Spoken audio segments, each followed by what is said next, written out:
Salam alaikum, sabah al-khair et sahar ramadankum. Bon, je me présente, Ali Morsi, et je travaille comme Solution Manager au sein de l'équipe Solutions de Huawei dans le bureau d'Algérie.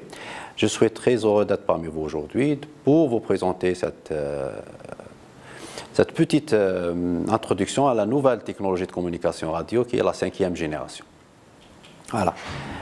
Actuellement, les différentes technologies de communication radio font partie indissociable dans notre vie. Et leur évolution a complètement changé notre façon de vivre et notre comportement. Aujourd'hui, on est sur le point de voir l'arrivée d'une nouvelle technologie de communication radio qui est la 5e génération. Pour vous donner une petite idée sur cette nouvelle technologie, ça serait intéressant de voir un petit peu l'évolution de différentes générations.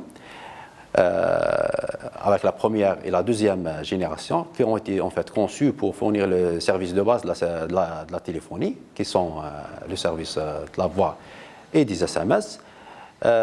Ces générations ont permis de briser et d'éliminer les contraintes de la communication filaire fixe et ont donné aux utilisateurs une certaine liberté afin de pouvoir accéder au service de la téléphonie tout en étant mobile. Après, avec l'évolution et l'arrivée de la 3e et la 4e génération, qui ont donné l'accès à un nouveau type de service, qui est le service MBB, service haut débit et très haut débit, c'est-à-dire les services à accès à Internet.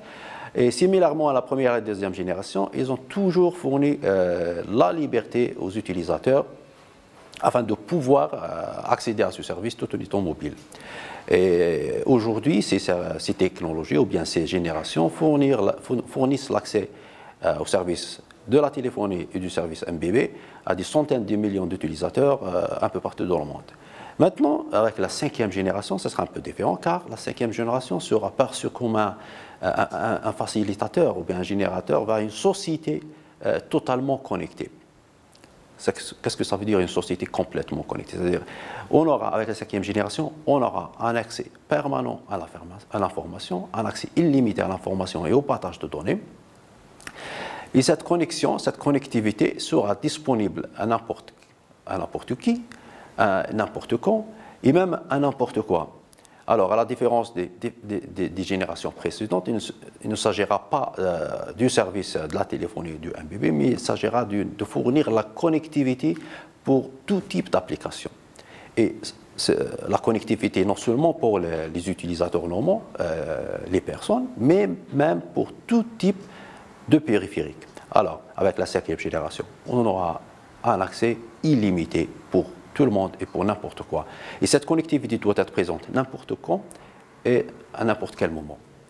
Et la 5e génération va principalement améliorer le service sur 3 aspects. Le premier aspect, le premier service, c'est le eMBB, c'est-à-dire qu'il va fournir de très haut débit, c'est-à-dire avec la 5e génération, on ne parlera pas de débit de l'ordre de centaines de mégabits par seconde, mais on va parler de gigabits par seconde.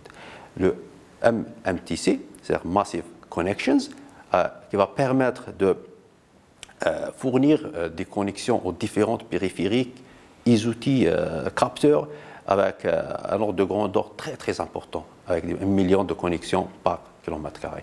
Et puis le dernier aspect est le Ultra URLLC qui va fournir des connexions très très très stables et très permanentes avec une consommation énergétique très faible, cela pour les services IoT dans le futur. Voilà.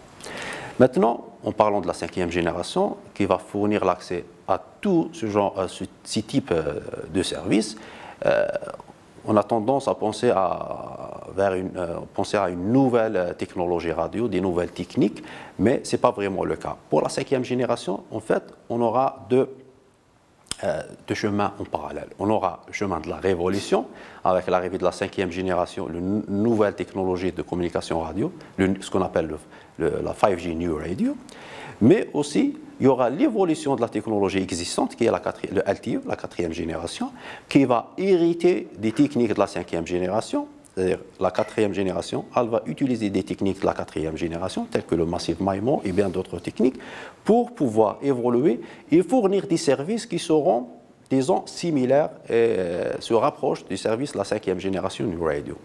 Comme vous savez, avec le déploiement de la 5e génération, et surtout dans les premières phases de déploiement, on ne pourra pas déployer autant d'antennes nécessaires pour fournir une couverture complète. Alors, la 4e génération, avec son évolution, va servir comme une couche, une fondation pour tout type de service IMBB pour permettre aux abonnés d'accéder aux services similaires à la 5e génération. Voilà. Maintenant, parlons de la 5e génération, allons voir quel est actuellement l'état des lieux. Maintenant, actuellement, la 5e génération, le déploiement de la 5e génération est en train d'accélérer. La 5e génération arrive et elle arrive à grands pas. Déjà, en l'année 2019, nous avons compté plus de 60 réseaux commerciaux un peu partout dans le monde. Et on prévoit, d'ici la fin de l'année 2020, d'atteindre presque 170 réseaux commerciaux qui seront déployés globalement. 70 réseaux commerciaux, ça représente un petit peu le tiers de tous les réseaux de communication radio dans le monde. Vous voyez que le déploiement de la 5e génération est en train d'accélérer d'une façon très importante. Et pour mettre en place ces réseaux, déjà l'année 2019, nous avons plus de 500 000 stations de base expédiées. Alors cette année, on prévoit d'atteindre le chiffre de 1 500 000 stations de base qui seront livrées afin de pouvoir construire et réaliser les réseaux de la 5e génération. Aussi, cette année, on prévoit d'atteindre, avec la fin de cette année, on va prévoir d'atteindre le chiffre de 250 millions d'abonnés qui seront servis par des réseaux de 5e génération.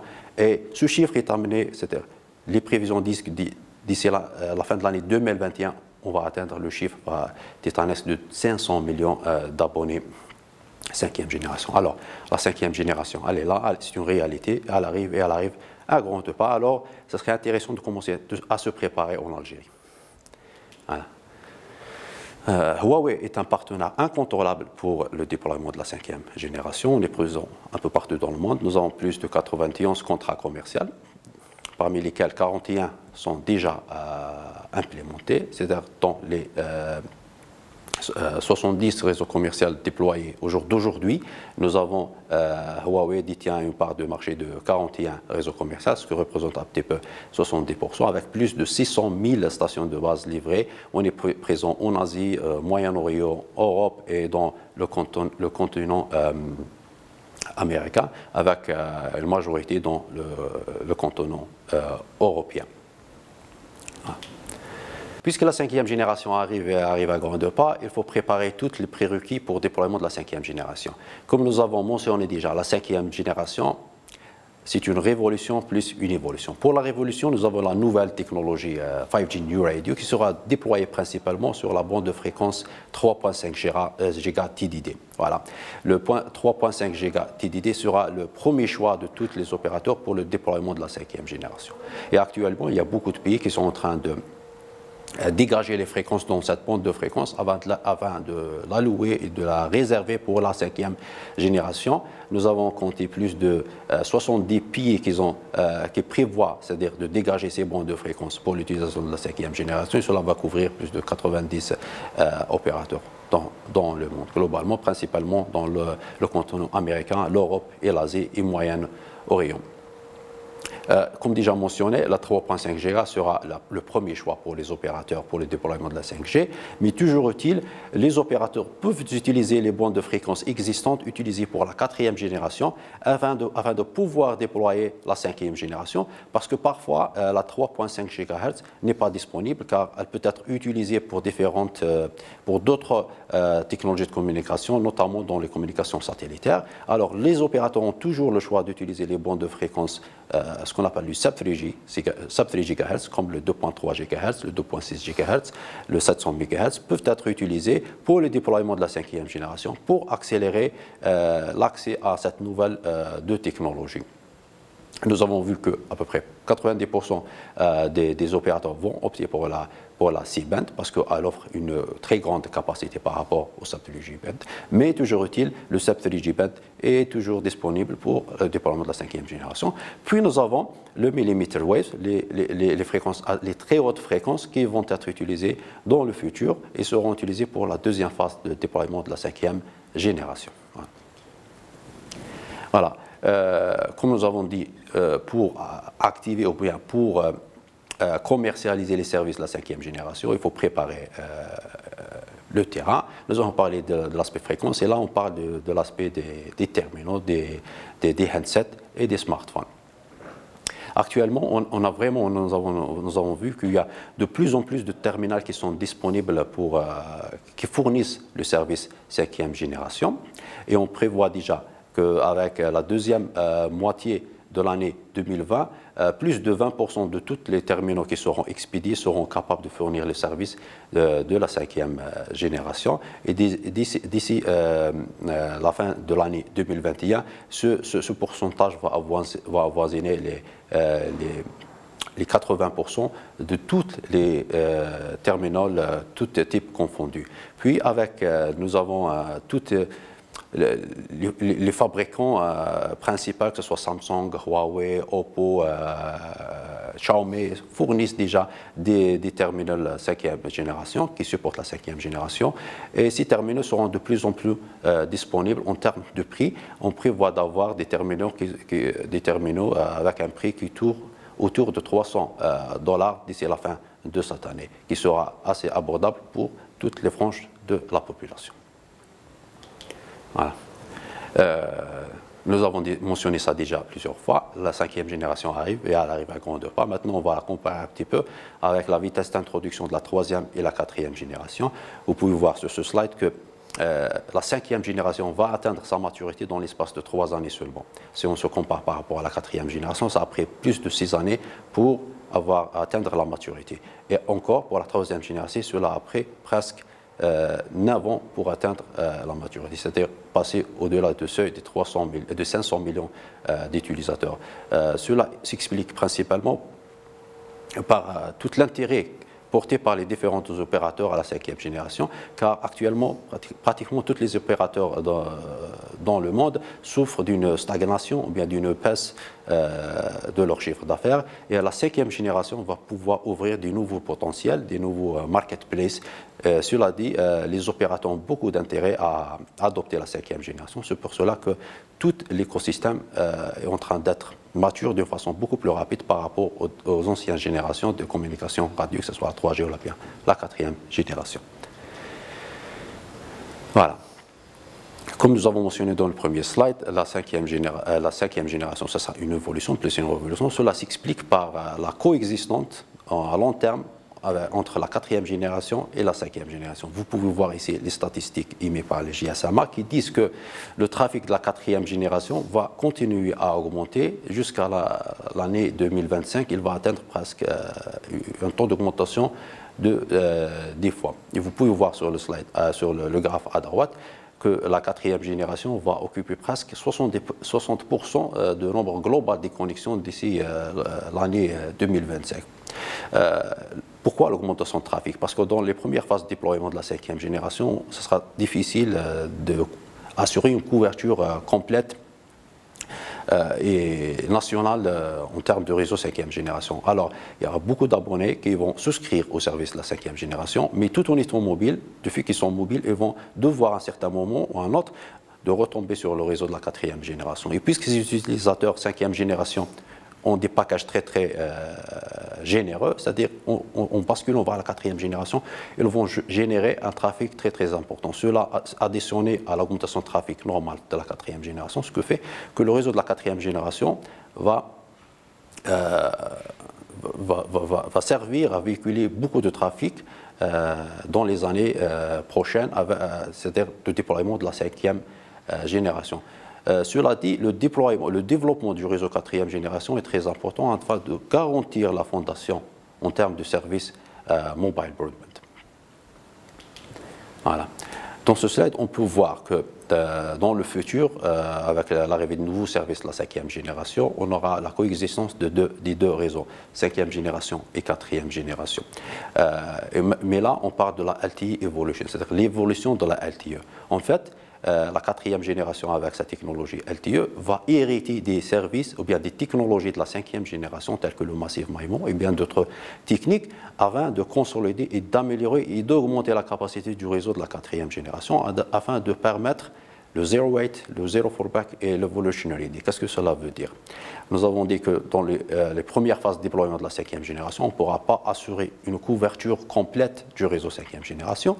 Alors, tous les abonnés seront amenés à un moment ou à un autre de rebasculer vers la 4e génération. Voilà.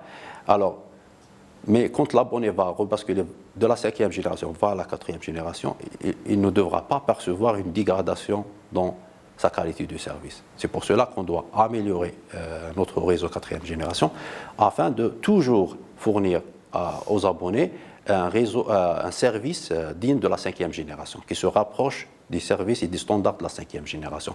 De cette façon, les opérateurs n'auront pas à attendre à déployer la 5e génération pour fournir des services similaires à la 5e génération. C'est pour cela qu'on dit zero wait, c'est-à-dire que vous n'avez pas besoin d'attendre, vous pouvez d'ores et déjà fournir des services similaires à la 5e génération.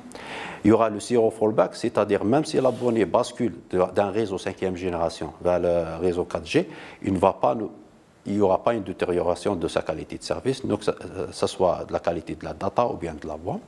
Et puis avec l'amélioration et l'évolution du réseau 4e génération, on sera complètement prêt pour l'évolution à la 5e génération. Cela va nous permettre à protéger nos investissements et évoluer tout en douceur de la 4e génération vers la 5e génération, tout en fournissant tous les services de la 5e génération, que ce soit le volet IMBB, le volet MTC ou bien le volet ULLSI.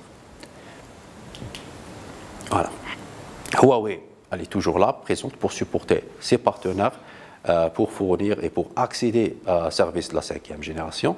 Huawei, déjà en 2018, était le seul fournisseur qui fournissait des solutions bout en bout pour supporter la 5e génération, que ce soit sur la partie corps, la partie transport, la partie radio et même les parties terminales.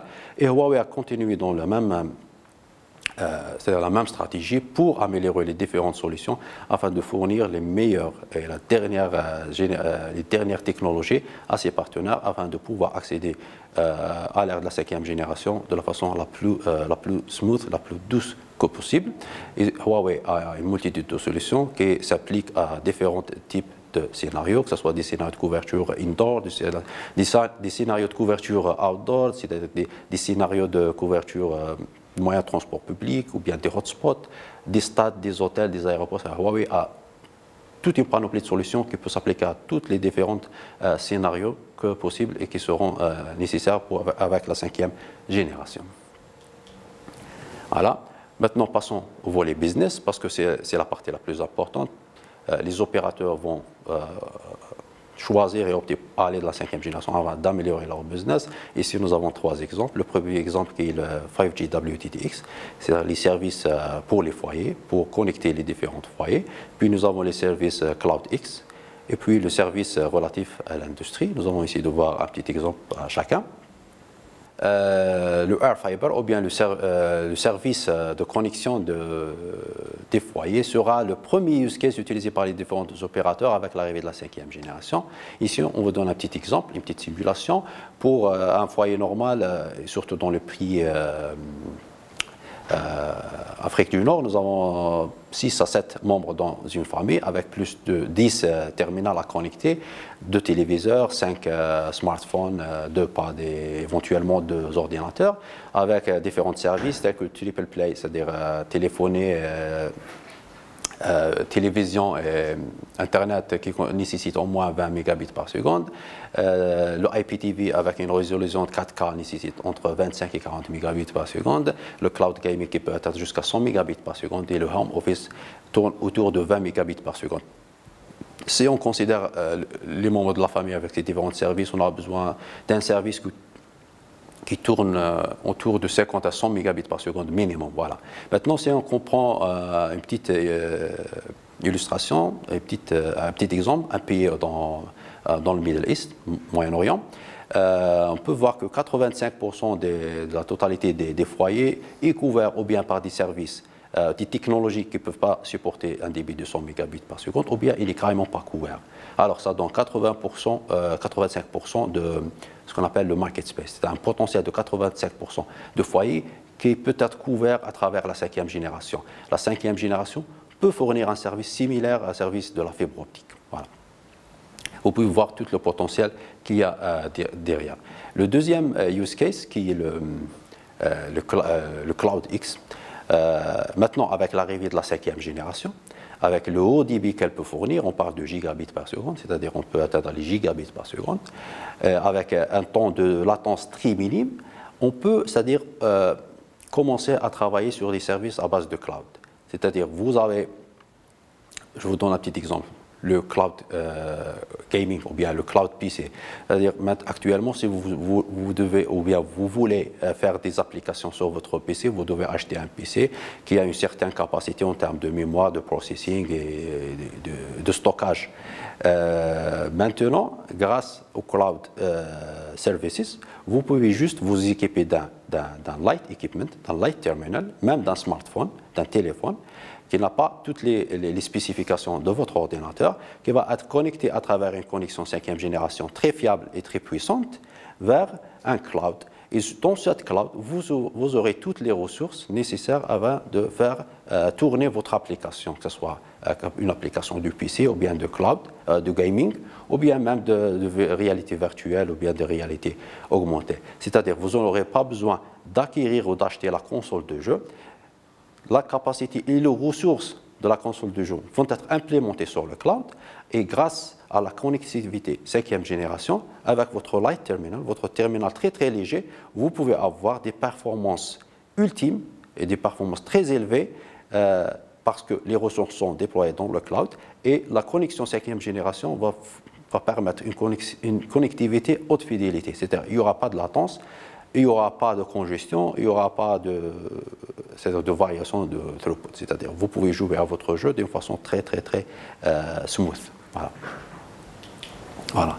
Ici, nous avons une petite illustration, le cloud PC ou bien le cloud gaming. Sans trop tarder, je vous propose de visualiser une petite vidéo qui va vous donner une idée sur le cloud gaming et comment ça se passe. C'est-à-dire avec juste un téléphone ordinaire avec une connexion 5e génération, vous pouvez jouer à des jeux, c'est comme si vous êtes en train d'utiliser une console de très haute performance.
Nous avons vu des applications pour le home broadband, la connexion des foyers, et puis nous avons vu l'application cloud gaming, c'est-à-dire comment jumeler la connexion 5e génération avec les services cloud afin de fournir des nouveaux services tels que le cloud gaming, comme nous avons vu dans la vidéo. Maintenant, la 5e génération pour l'industrie. C'est un volet très important parce qu'on pense que ce segment n'était pas bien couvert par les technologies 3e et 4e génération. Avec la 5e génération, on aura des centaines, voire des milliers de nouvelles applications qui peuvent s'appliquer à l'industrie. Et ici, nous avons un petit exemple qui est le Connected Car, c'est-à-dire les voitures connectées et autonomes. Nous avons une multitude d'applications qui peuvent être utilisées, telles que les véhicules de nettoyage des rues, qui seront des véhicules autonomes, qui ne nécessiteront pas un bonhomme pour les conduire et pour les opérer. Nous avons les shuttle bus, c'est-à-dire les bus de transport dans les campus et autres, qui vont être totalement autonomes grâce à la connexion 5e génération. La particularité de la 5e génération, qu'elle va pouvoir donner un débit montant très important qui peut être utilisé pour transporter tout ce qui est vidéo et les données des différents capteurs de véhicules autonomes. Aussi, il y a la latence très minime qui est très très importante parce qu'on a besoin d'avoir un véhicule qui doit réagir à temps réel. Par exemple, s'il y a un obstacle ou quelque chose comme ça, c'est-à-dire la réaction doit être, c'est-à-dire si le système va juger que la voiture doit changer de trajectoire ou quelque chose d'autre, c'est-à-dire la réaction du véhicule doit être immédiate. Cela ne peut être réalisé que grâce aux spécifications de la 5e génération en termes de latence et en termes de débit. Cela va apporter d'énormes potentiels. Ici, nous avons juste cité l'exemple de Connected Cars. Voilà. Merci et à et j'espère que cela a été utile pour vous.